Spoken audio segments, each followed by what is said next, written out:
Chapter 27. The Conciliar Movement. Over the centuries of what we call the medieval era, the states of Europe and the Holy Roman Empire usually controlled or sought to control the Church. The result was the strangling of justice. The local or regional lord or king both controlled the courts of justice and man's access to God and his Church. Beginning with Hildebrand, the papacy fought against this. The successes it achieved were due in part to the faith of the people and to their hunger for justice. The papacy sought to make itself free from the state and to be a supreme court of justice against the state. Its successes in both areas were real but limited. Internal problems within the Church hurt its own cause. These problems became especially flagrant with the Great Schism, culminating for a time in 3 popes, each claiming to be the one true one. There were calls for an ecumenical council to resolve the matter. Finally, a representative council met at Constance, the high point of the Conciliar movement. The Council of Constance, 1414 to 1418, met ostensibly to reform the Church and to unify it. It succeeded in unifying the Western Church, but it failed in the task of reform. It secured the abdication of all 3 current popes and the election of Martin V. John XXIII was deposed by pressures exerted and charges filed against him. Benedict III, Pedro of Luna, was also deposed, and Gregory XII abdicated. John Huss was condemned and burned at the stake, as was Jerome of Prague. The Church was thus unified. The quote-unquote reforms were trifling renewals of long-standing and usually ineffectual decrees, condemning the abuse of exemptions and dispensations, and also condemning simony. The canons relating to modesty of dress for the clergy were also renewed. The Conciliar movement had long been advanced as the great hope for the reform of the Church and of civilization.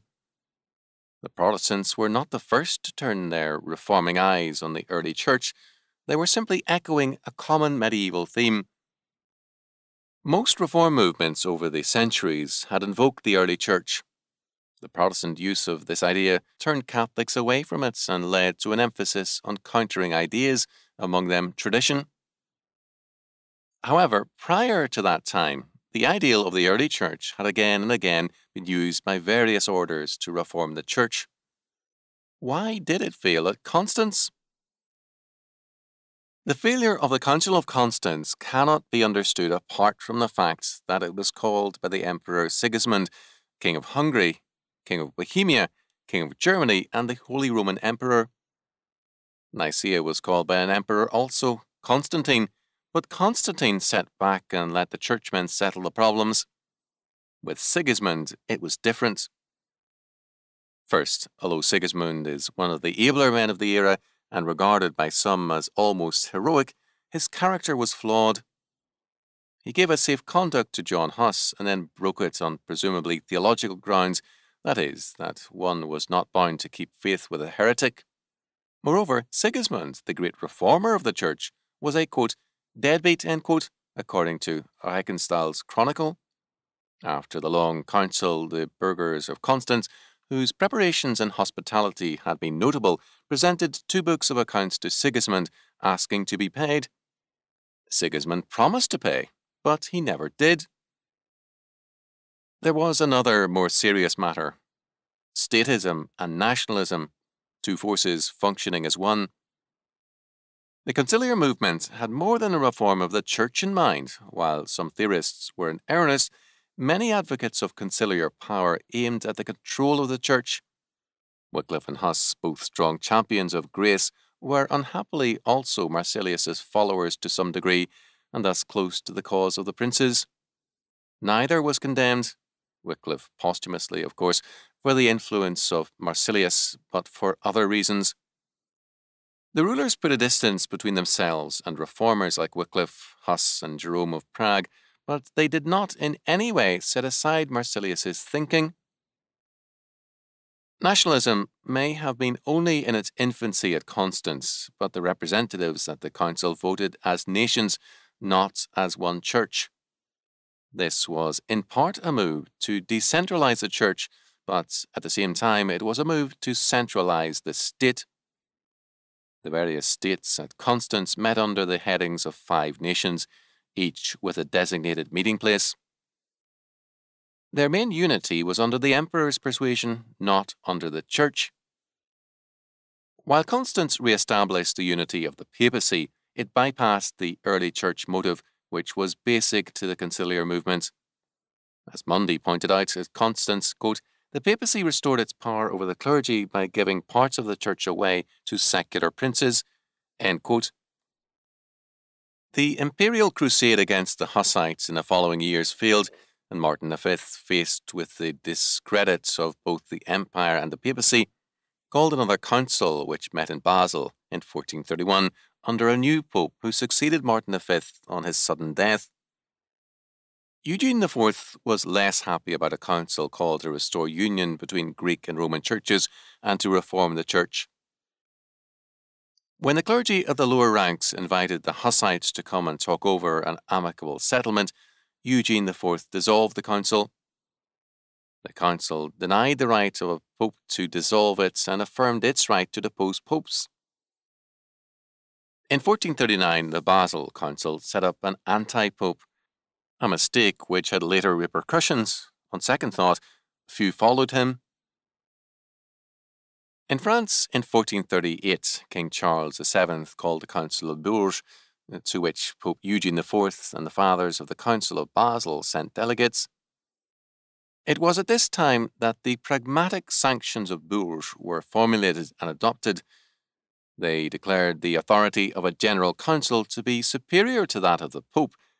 It was ordered that no papal bull take effect in France until the king so ordered it. The collection of annates from French prelates and the filling of church offices in France by the Pope were prohibited.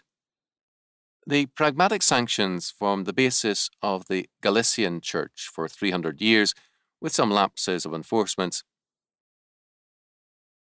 However, at Bourges, a significant argument was advanced which had an impact. The papal partisans stated that, in deposing a pope, Basel had laid the foundation for the deposition of all kings. Quote, "The conciliar opposition was unable to combat this argument." End quote. Some generations later, Queen Elizabeth of England sought to avoid a legal execution of Queen Mary of Scotland, despite Mary's threat to her crown, because of the precedent it would set. She urged instead the assassination of Mary as an alternative. Mundy held, quote, "The reform programme at Constance was ruined by the conflict among the nations." End quote. This was partially true. More important, the nations had much to lose from a reformed and powerful church. It would establish the church as a major challenge to their claims. The reform motive was largely set aside and at least best reduced to trifles such as ecclesiastical dress. The main accomplishment of the conciliar movement was its assertion to superiority over the papacy and the sacred college. The conciliar movement died because it failed to reform the church. It succeeded in establishing the priority of the emperor and the nations. The papal monarchy within the church was formally conceded in time, while in practice each head of state functioned as the head of the church within his domain. The world of Henry VIII, less openly acknowledged, was born at Constance. For this reason, the Catholic monarchs and the Holy Roman Emperor, having concordats with Rome at the time of the Reformation, had no interest in reformation as such. Those monarchs lacking in such powers were attracted to the Reformation. The Counter-Reformation had as its initial function the forestalling of the Protestant influence, that is, enough Reformation to keep the national churches in line. The world of Marsilius triumphed on both sides, with only the Calvinists opposed and strict papal adherents also dissenting.